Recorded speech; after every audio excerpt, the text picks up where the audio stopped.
folks, how are you doing? We are sitting in the new CUPRA Leon facelift VZ, but with the 325 horsepower, and you know that car has lots of different parts compared to the regular, let's say 300 horsepower version, because it's more or less, you could say, it's the edition 50, the GTI edition 50 without the performance pack, from what I have understood. Maybe you can correct me if I'm wrong, but I've understood that you have to actually compare that to the edition 50 with the performance pack, because this car already has 325 horsepower. We also got the new, let's say, front axle limited slip diff that helps a lot in that regard. We of course have extra punch, and I hope we also see an unlimited top speed. That's why we want to go into the Autobahn today, not only see 0 to 100 but also want to see 100 to 200 figures, but it does not have the lightweight Warmenau wheels, something like that, because those wheels should be a tiny bit heavier, and it does not have those, let's say, semi-slick tires and the enhanced, let's say, suspension adaptations that we see with the edition 50. That's my observation. On the other hand, of course, this car has a very attractive package price, at least in Germany.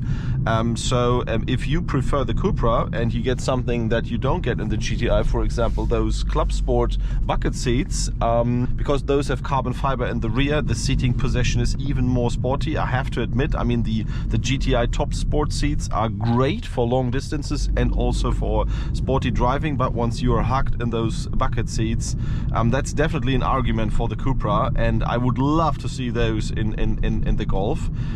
Yeah, but without further talking, you know the positioning of this car.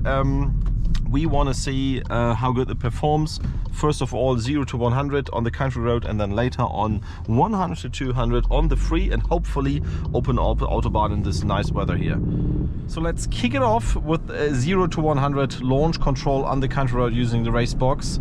Yeah, not sure if we will hit the 5 seconds dead, but probably something in that direction.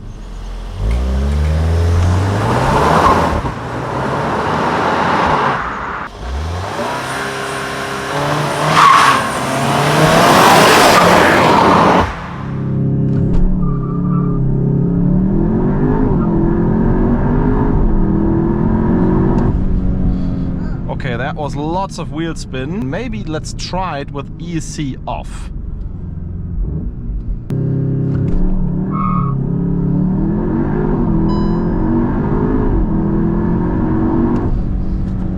Yeah, so we got a 5.3. Honestly, the car is looking for traction. I thought we could do it a bit quicker than that, but it seems to be that much power. We also have the regular, let's say, street tires, no track tires on it. So yeah, it seems to be, I mean, there was a tiny bit of uphill, so corrected time 5.3. There should be something like a 5.1, 5.2 in it, but yeah, nevertheless, let's drive on the Autobahn. Let's see how fast the car goes, 100 to 200.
So guys, I think you have seen some good times. 0 to 100 is probably not that important. Also that's similar, let's say, direction than the GTI edition 50.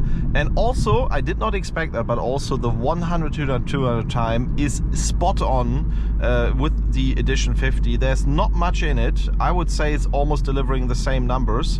and therefore I would say power is there in both models. Probably I prefer the color and also the Warmener wheels, Akrapovic exhaust. Those are the parts for the GTI Edition 50, plus of course a bit more spice in the suspension. But actually I would even say that's probably, I would expect that bit more spice, but maybe it's not even in there. I would even say this car, once you drive it harsh, is on pair almost. I mean, I don't know why, but it's, from a subjective feeling, it's almost on pair and delivers you the same driving fun than the GTI does.